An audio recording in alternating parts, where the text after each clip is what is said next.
sanitarium be established, promising their cooperation.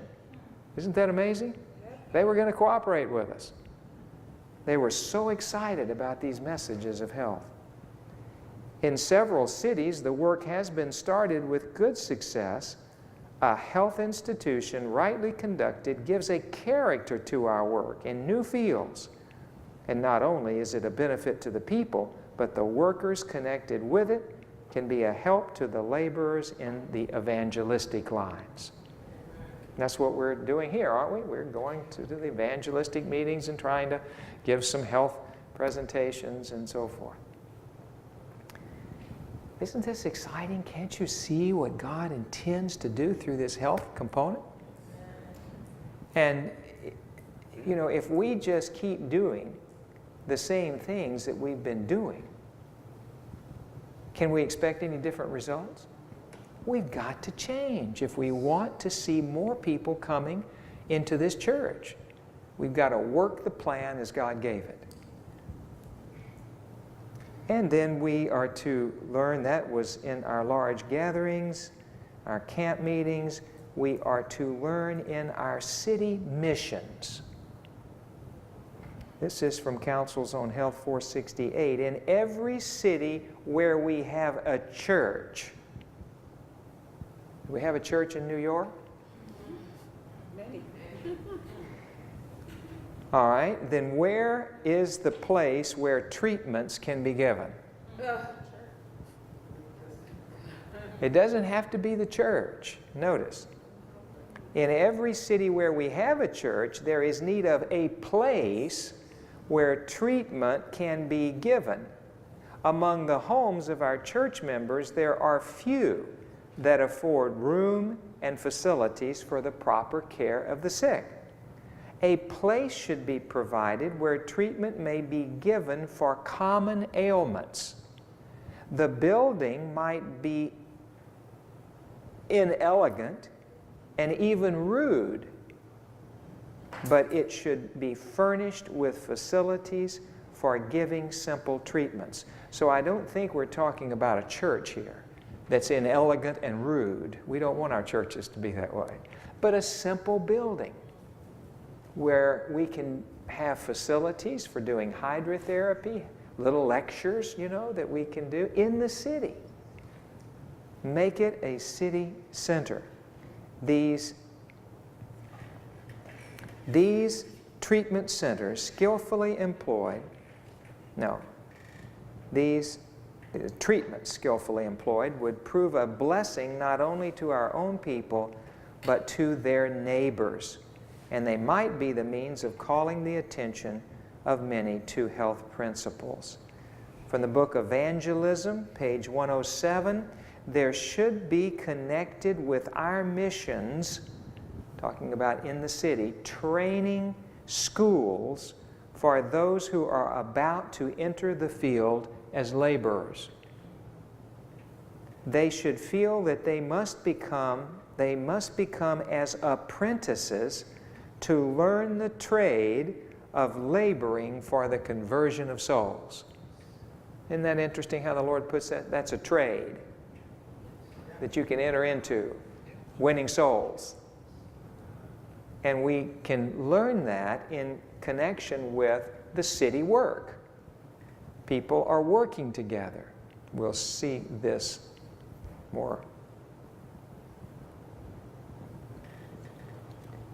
thoroughly discussed in a little bit. So, in every city where there's a church, there to be at least a center where you are treating the sick and where you are conducting training schools for other workers that want to learn how to labor for souls in the city. And it doesn't mean you're just teaching them how to be sick, how to treat the sick. You can combine with that canvassing, techniques, your door-to-door labor, Bible instructions, how to hold meetings and conduct, health lectures and so forth. You're training. Brothers and sisters, don't you see how this work would have already been prosecuted and we would have been in the kingdom had we done this? With every soul working now for this type of thrust. Now, you live in what city? New York. Let me read you something here. This is from Volume 9 of the Testimonies, page 137. As I have considered the situation in New York, a great burden has come upon my soul. In the night seasons, matters have been presented to me in this light. New York will be worked. Openings will be found in parts of the city in which there are no churches, where the truth will find standing room. Isn't that a blessing? It's going to happen. It's going to be done, huh? 9T 137. And so the only question that we have to ask, are you and I going to be part of it? It's going to take place. It is taking place before our very eyes. We are right now fulfilling Bible prophecy. Our even being here today is part of that prophetic fulfillment. There is a vast amount of work to be done in proclaiming the truth for this time to those who are dead in trespasses and sins. Most startling messages will be borne by men of God's appointment, messages of a character to warn the people, to arouse them, and while some will be provoked by the warning and led to resist the light and evidence, we are to see from this that we are giving the testing message for this time. So don't think that everybody that hears is just going to jump on board. They're going to rise up, many, in opposition to this message, but this is the very evidence that we're giving the message that needs to be proclaimed.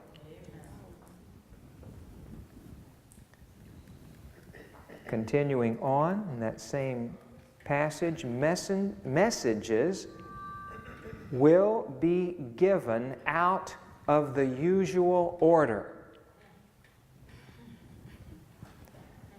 for the judgments of God are now in the land.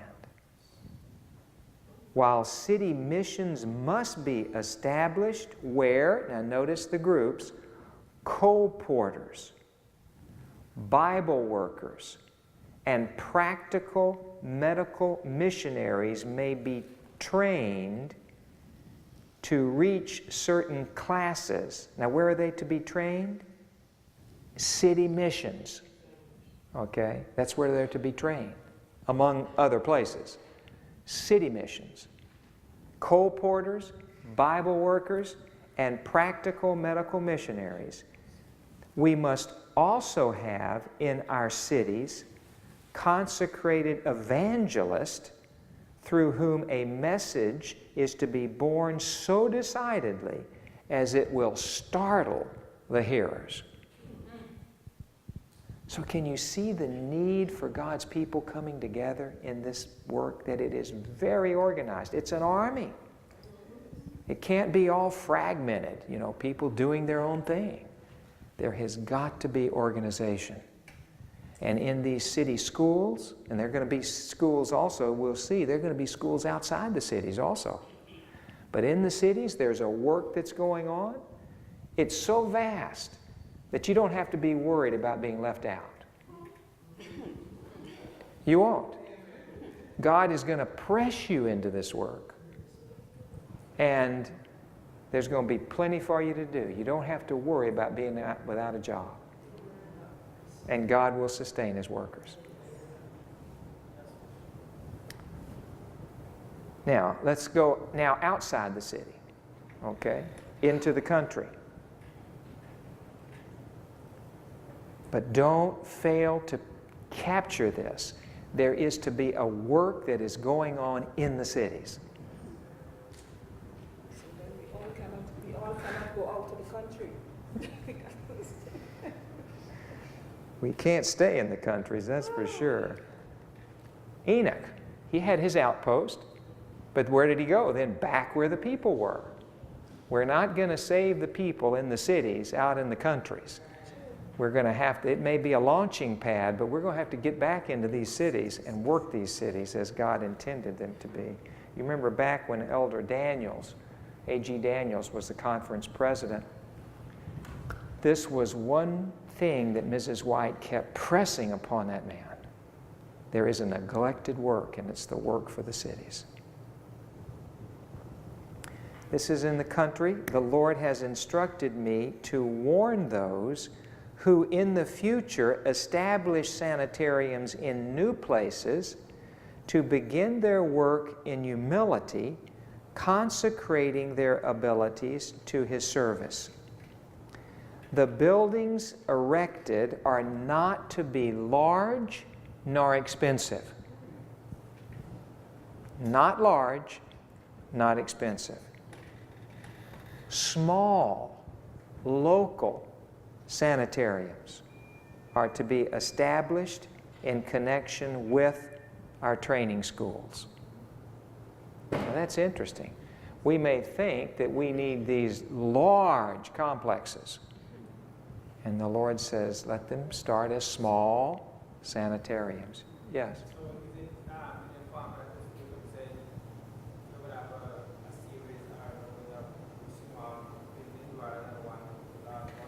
Yes, the question is, can we just have little small areas of small buildings in many locations? And that, I believe, is God's plan.